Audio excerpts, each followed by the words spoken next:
Hi friends, India versus South Africa third T20 highlights. సెంచురియన్లో century చేసిన తెలుగోడు మన తెలుగు కుర్రాడు వీర విహారం చేశారని చెప్పుకోవాలి. లిటరల్గా సౌత్ ఆఫ్రికా కెప్టెన్కి అర్థం కాలేదు. తిలక్ వర్మ బ్యాటింగ్ ఆడుతున్నంతసేపు ఫీల్డింగ్కి తగ్గట్టు తన షాట్స్ని మ్యానుఫ్యాక్చర్ చేసి ఆడేవాడు. సౌత్ ఆఫ్రికా కెప్టెన్ మార్క్రమ్కి ఏమీ అర్థమయ్యేది కాదు. తిలక్ వర్మ జస్ట్ 51 బాల్స్లోనే తన సెంచరీని కంప్లీట్ చేశాడు.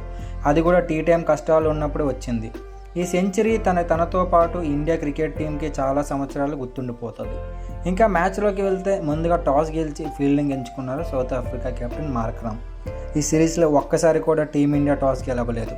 మనం ఇంకా టీంలో ఆవేష్ ఖాన్ బదులు రమన్దీప్ ఫాస్ట్ బౌలర్ ఒక ఆల్రౌండర్ని డెబ్యూ ఇచ్చాడు. ఇంకా మన ఓపెనర్స్ బ్యాటింగ్లో సంజు శాంసన్ మళ్ళీ నిరాశపరిచాడు. వరుసగా రెండోసారి డకౌట్ అయ్యాడు. ఇక్కడ మన టీమిండియా బ్రిలియంట్ మూవ్ చేసింది.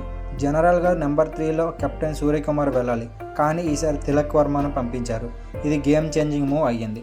సంజు అవుట్ అయిన ఓవర్లోనే తిలక్ వర్మ వెళ్ళి ఒక 4 and 6 కొట్టి చెలరేగిపోయాడు. ఆ తర్వాత ఓవర్లో అభిషేక్ శర్మ పాప్డప్ తన రేంజ్ షాట్స్ ఆడాడు. తర్వాత ఓవర్లో ఏకంగా 15 runs కొట్టాడు అభిషేక్ శర్మ బ్యాటింగ్ వల్ల ఇండియాకి మొమెంటం అనేది చాలా స్ట్రాంగ్గా వచ్చింది. ఇంకా ఆ తర్వాత 2 ఎండ్స్ నుంచి ఫైర్ వాక్ స్టార్ట్ అయ్యాయి. తిలక్ వర్మ అయితే చాలా ఈజీగా తన షాట్స్ని మ్యానుఫ్యాక్చర్ చేసి 6లు కొట్టేవాడు. పవర్ ప్లే అయ్యేసరికి 70 runs చేశారు మన ఇండియా టీం. ఇది సౌత్ ఆఫ్రికా టీం పైన హయ్యెస్ట్ పవర్ ప్లే స్కోర్ అయ్యాక కూడా ఎక్కడా మన వల్ల తగ్గలేదు. పవర్ ప్లే అయ్యాక మార్క్రమ్ తన బౌలింగ్కి వేయించుకున్నాడు. ఎందుకంటే ఇద్దరు లెఫ్ట్ హ్యాండ్స్ ఉన్నారు. అదే ఓవర్లో ఏకంగా 15 runs కొట్టారు. ఇంకా అభిషేక్ శర్మ ఫుల్గా డామినేట్ చేశాడు. ఇంకా అభిషేక్ అండ్ తిలక్ మధ్యలో 107 runs భారీ పార్ట్నర్షిప్ కేవలం 8.1 ఓవర్స్లోనే వచ్చింది. ఈ పార్ట్నర్షిప్ ఇండియాకి చాలా పైకి లాగింది. కేశవ్ మహారాజ్ ఓవర్లో భారీ షాట్కి ట్రై చేసి అభిషేక్ శర్మ తన వికెట్ని కోల్పోయాడు. హాఫ్ సెంచరీ చేసిన మంచి ఊపులో ఉన్న అభిషేక్ శర్మని అవుట్ అయ్యాక కెప్టెన్ సూర్యకుమార్ యాదవ్ క్రీజ్లోకి వచ్చాడు. పెద్ద షాట్కి ట్రై చేసి వికెట్ కోల్పోయాడు. తను కూడా 3 runs మధ్యలో మన వాళ్ళు 2 wickets కోల్పోయారు. అలాంటి టైంలో హార్దిక్ పాండ్యా అండ్ తిలక్ వర్మ మధ్యలో పార్ట్నర్షిప్ స్టార్ట్ అయింది. Tilak Varma half century complete చేశాడు. ఇంకా స్కోరింగ్ రేట్ పెంచుదాం అనుకుని హార్దిక్ పాండ్యా కూడా కేశవ్ మహారాజ్కి దొరికిపోయాడు. ఆ తర్వాత రింకు సింగ్ వచ్చాడు. రింకు సింగ్ చేసిన మంచి పని ఎక్కువగా తిలక్ వర్మకి స్ట్రైక్ ఇవ్వడం. దీనివల్ల మన స్కోరింగ్ ఎప్పుడూ తగ్గలేదు. Rinku Singh scoring rate accelerate చేద్దామని ట్రై చేస్తున్నప్పుడు అవుట్ అయిపోయాడు. ఆ తర్వాత వచ్చాడు రమన్దీప్ సింగ్. తను ఇంటర్నేషనల్ క్రికెట్లో ఫేస్ చేసిన ఫస్ట్ బాల్నే 6గా కొట్టాడు. ఇలాగా చేసిన రెండో బ్యాట్స్మెన్గా నిలిచాడు. సూర్యకుమార్ యాదవ్ ఫస్ట్ ఉన్నాడు. ఇంకా ఆ తర్వాత మన తెలుగు తేజం సెంచురియన్లో సెంచరీ సాధించాడు.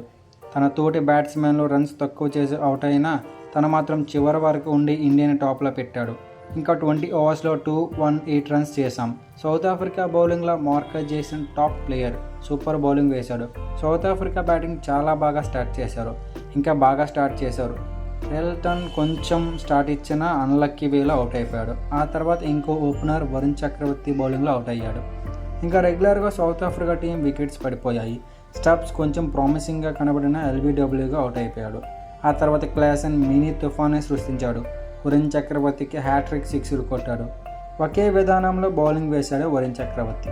మిల్లర్ కూడా సౌత్ ఆఫ్రికా స్కోరింగ్ని పెంచుదామని అనుకొని అవుట్ అయిపోయాడు.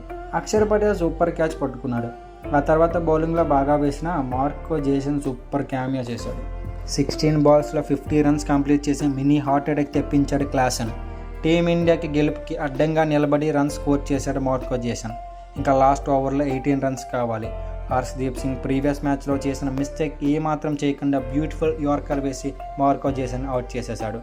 ఇంకా South Africa team done and dusted. Coetzee కూడా సౌత్ ఆఫ్రికాకి గెలుపు ఇవ్వలేకపోయాడు.